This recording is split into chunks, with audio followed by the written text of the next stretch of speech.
Webale kunyumirwa ebyafaayo ku mulundi guno tugenda kulaba nga Museveni ne banne bali mu kaweefube w'okufuna omuganda agenda okudda mu bigere bya Yusufu Lule. Mukadde kano kyali kimaze okweyoleka nti Profesa Yusufu Lule agenda kuggyibwa mu ntebe y'obukulembeze bw'eggwanga.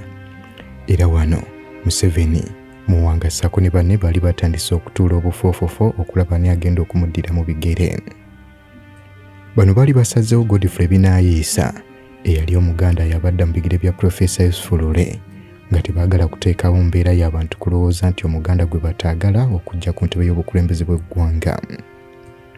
Bano okutuulanga miitingi ez'enjawulo baali balowooza nti ensonga y'okuba nga Godfrey Binayisa yagenda okudda mu bigere bya Yusufu Lule bagimaliriza, wabula si bwe gwali nga bwe baagenda mu National Consultative Council ebintu byakyuka. Mukadde kano Museveni ne banne abaali mu Fronasa baali balina abantu babiri bokka mu National Consultative Council nga mwe mwali Father Christopher Okoth ssaako ne Elia Kateegaya. Era nga mu National Consultative Council abeesowolayo okubeera nga bavuganya ku kifo ky'obukulembeze bw'eggwanga kwaliko basatu, okwali Lugumayo, Binayisa ateekako ne Paulo Muwanga. Okulonda okwasooka Lugumayo ye yakuwangula, Binayisa n'akwata ekyokubiri ate Muwanga n'asemba.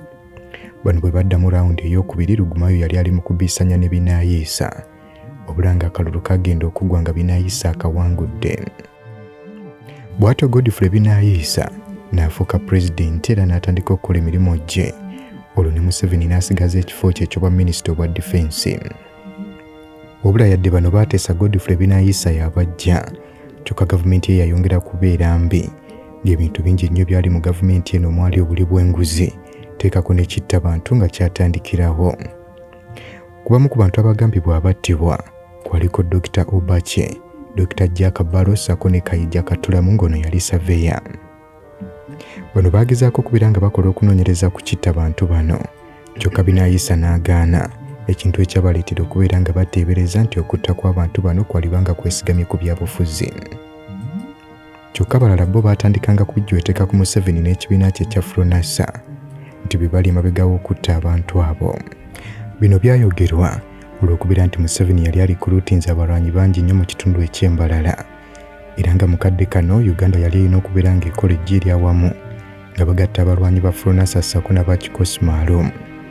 Bano bagenda okumaliriza okugatta eggi eryo nga ku balwanyi ba Museveni abawolera ddala 9 baggyeko abalwanyi 14 zokka ne babagatta mu ggye lya Kikosimaalo ne bakola UNLA.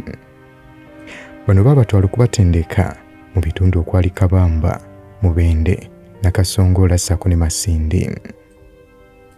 Olwo mu Novemba 1979 Binayisa yayise ekirango ku rediyo n'ategeeza nga Museveni bw'aggiddwa mu kifo ky'obwa minisita owa difensi n'atwalibwa mu Ministry ya Regional Cooperation. Kino kyanyiza Museveni era nga muli ye yali alaba nti kano kabonero ak'okuggyawo abantu abaali beeyita ba Freedom Fighters abaali balina kye bakoze okubeera nga baggyawo gavumenti ya Idi Amin. Museveni yasalawo okubeera ng'agenda mu National Consultative Council awakanya okusalawo kwa Binayisa, wabula ng'okuwakanya kwe tekwasobola kuyitamu era Binayisa nga yamusingirayo.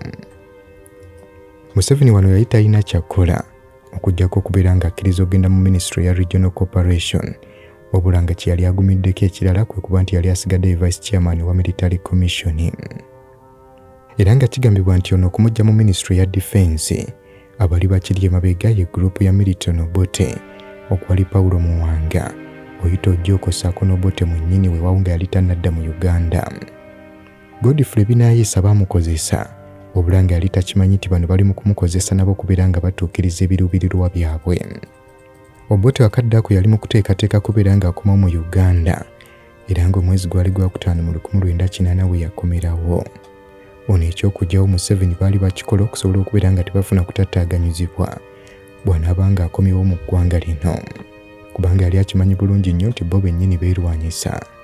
Wabula Binayisa kitegeera luvannyuma nti ali mu kukozesebwa, era ne wabalukawo okusikanga n'omuggwa wakati wa Binayisa, Paulo Muwanga ssaako n'Oyito Joko, era nga mu mwezi ogwokubiri 1980 Binayisa ono yagezaako okubeera ng'aggyawo Paulo Muwanga amusindike mu Geneva okubeera ambasada wa Uganda. Muwanga yasalawo okubeera ng'agenda mu National Consultative Council okubeera nga kino akiwakanya, era nga kanso yamuyamba okubeera ng'asigaza ekifo kye. Olwo mwezi ogwokusatu 1998 Obote yali atandika A'udhu billahi minash shaitanir rajim. Bismillahir rahmanir rahim. Assalamu alaikum wa rahmatullahi wa barakatuhu. Nze Haji Kaboggoza omusomi w'edduwa ntereeza ensonga z'amaka ebyenfuna n'endwadde ezitategeerekeka. Haji Kaboggoza omusomi w'edduwa nsiŋŋaanibwa Ekitigoma ku Lwejjinja. Bw'obanga otuuse Ekitigoma mu ttawuni ku siteegi osobola okuba ku nnamba z'essimu ezo z'olaba zitambula. Gwe wenna ali ewala oyinza okuyita ku mukutu gwaffe ogwa WhatsApp ku layini eyo eya MTN obudde bwonna mbeerako. Olwo mwezi ogwokusatu 1998 Obote yali atandise okukola enteekateeka ze ez'okudda mu Uganda asobole okwetaba mu kalulu akali kateekebwateekebwa era ng'ono yali wakwesimbawo mu UPC.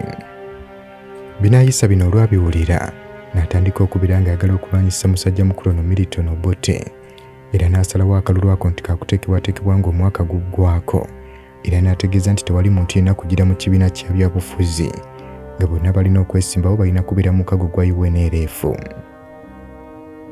Era mwezi ogwokutaano nga kimaze okwereka nti Obote ali mu kudda, musajja mukulu ono Binaayisa yagezaako okubeera ng'akkakkanya amaanyi g'Obote era bw'atyo n'agezaako okugoba oyita Ojoko ku kifo ky'obwa Army Chief of Staff, ekintu gurupu ya Milton Obote kyawukanya ne Ssekubwakanya yenna era nga kino kyaleetera Paulo Muwanga okwekubaana no Oyita Ojoko okubeera nga bajjawo Binaayisa era bwe batyo ne balangirira nti Military Commission yeetutta obuyinza nga kinajjukira nti Paulo Muwanga ye yali chairman waayo.